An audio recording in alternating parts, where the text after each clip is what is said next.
A few weeks ago, I scored this at a thrift shop, a mochi maker. How does it work and, well, what is mochi? You're about to find out. Hello and welcome to I Want to Cook. My name is Chef Matt and this channel is all about helping you be a better cook. Now, I've made several videos now about some of my great finds at thrift stores and why you might want to consider shopping at thrift stores for kitchenware. Among my great scores have been a vintage Hobart KitchenAid mixer for $30, a juice extractor for about half that, and well, a lot of the cookware that you see behind me. But this latest find has to be one of my most interesting yet. I scored this for $15 at one of my local thrift stores, and apparently that's quite a deal, because new, these retail for several $100s. First things first, before we begin actually making mochi, you might be wondering what it is. And simply put, it's just a Japanese rice cake. They can be rectangular or the way I make them in little balls. Now, according to the internet's Wikipedia, mochi is eaten year-round, but it's especially popular around the new year. Mochi can be eaten plain, or sometimes it is stuffed with a sweet filling, sometimes even ice cream. Now, to make mochi, you need a special type of rice. You need a sweet rice, which is a real short grain and it's glutinous. And what that means is after it's cooked, it becomes kind of sticky. For mochi, after this rice is cooked, it is formed into a ball, and then from there it is portioned into mochi. Now, the traditional way of making mochi is really interesting. After you get this ball of rice, this rice dough, you have a team of two people. One person kind of handles and moves the dough, while another person beats it with like this stick and just keeps pounding it. Well, this machine is special because it does everything. It does the steaming and the pounding. I'll show you how it works, but full disclosure, I am no mochi master. I bought this machine a few weeks ago and I've made a lot of mochi in it, but I know that there are people who spend their lifetime making mochi. So if you have more experience making mochi than me, and you see maybe something I'm doing wrong or something that I could be doing better, please put that in the comments below so that I can be a better mochi maker. Now, the first step for making mochi actually happens the day before.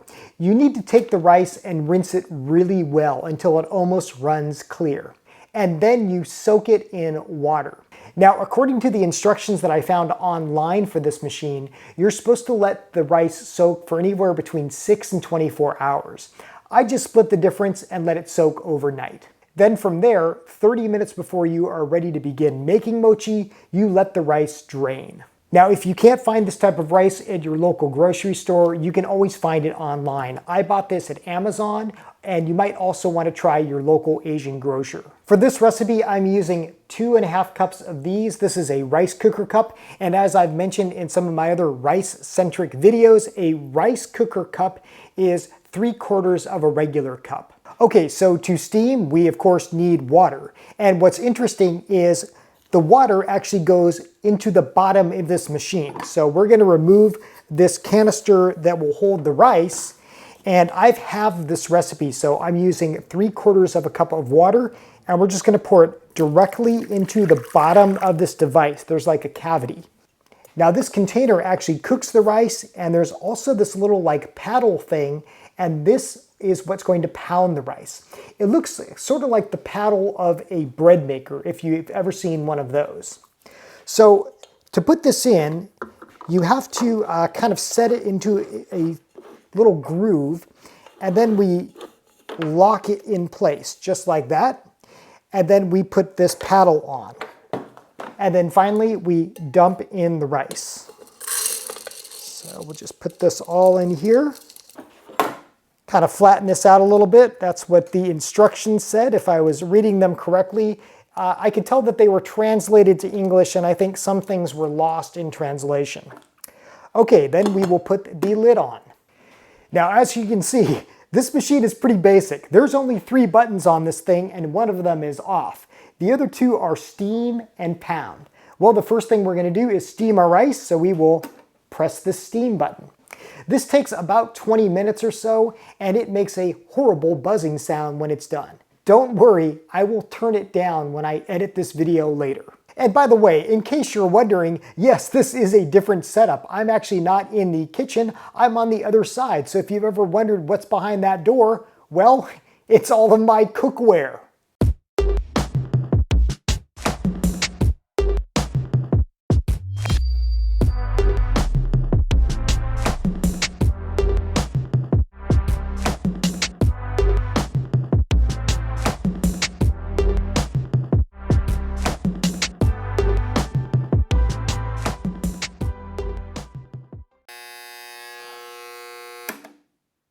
I told you that was pretty annoying, but that signal means it's done doing the steaming.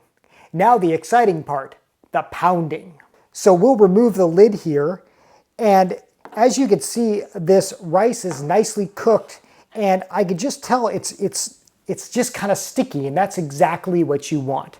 Now for the pounding portion, we leave the lid off, and it's about to get crazy in here. So for this, we are going to press pound and we're going to let the rockin' and rollin' begin. This is going to go for about 10 minutes and it's actually going to form a ball. It's crazy.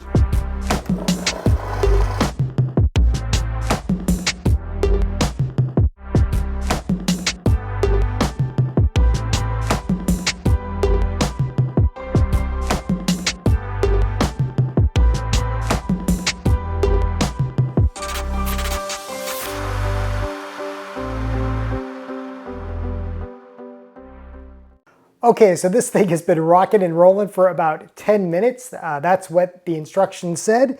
And as you can see, we have a ball of dough here. So this machine has taken a bunch of rice and literally transformed it into a ball of dough. And from here, we are going to make the mochi. Okay, so we will unlock this canister here, and it can be a little bit tight, and we just pull it right out. So we'll put the machine down here. This thing is really heavy, by the way. You can tell this thing is built like a tank. Okay, then we will dump our ball of mochi in here. And do watch out if you make this yourself because this paddle will be stuck in this thing. It is really, really sticky. Now, according to the manufacturer's instructions, this machine is made by Tiger. It says you want to put flour down on the plate where you roll out the mochi. I read somewhere else a user said that that wasn't translated well, and what they really mean is cornstarch. So that's what I've been using, and it seems to work really well. So I'm just going to put some cornstarch down here. This will kind of help it keep it from sticking to the plate. Now, speaking of sticking, when I say this stuff is sticky, it's really sticky. And at first I kind of put cornstarch on my hands to try to make these. That really wasn't working. So a better method is I found just a really thin layer of vegetable oil right on my hands, and that really helps keep these things from sticking. So here we go. Let's make some mochi balls. So what you do is you just kind of take this, and do you just see how sticky, how glutinous this is? This is exactly what you want. So here we go. We're just going to take this, roll these balls, almost like you're making a little meatloaf or a little just kind of pillow of dough, and here we go. We have a little ball of mochi. So this is it. And we just keep doing this until we make a bunch of mochi balls. This makes, I don't know, maybe a couple dozen or so. This is half the recipe. The full recipe for this that the instructions give, it's a pretty big batch, and we couldn't really get through them all.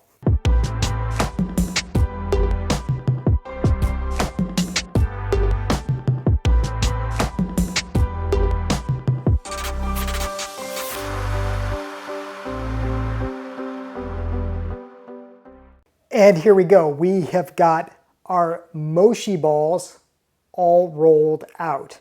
So what does mochi taste like? Well, it's very, very interesting. It is super chewy.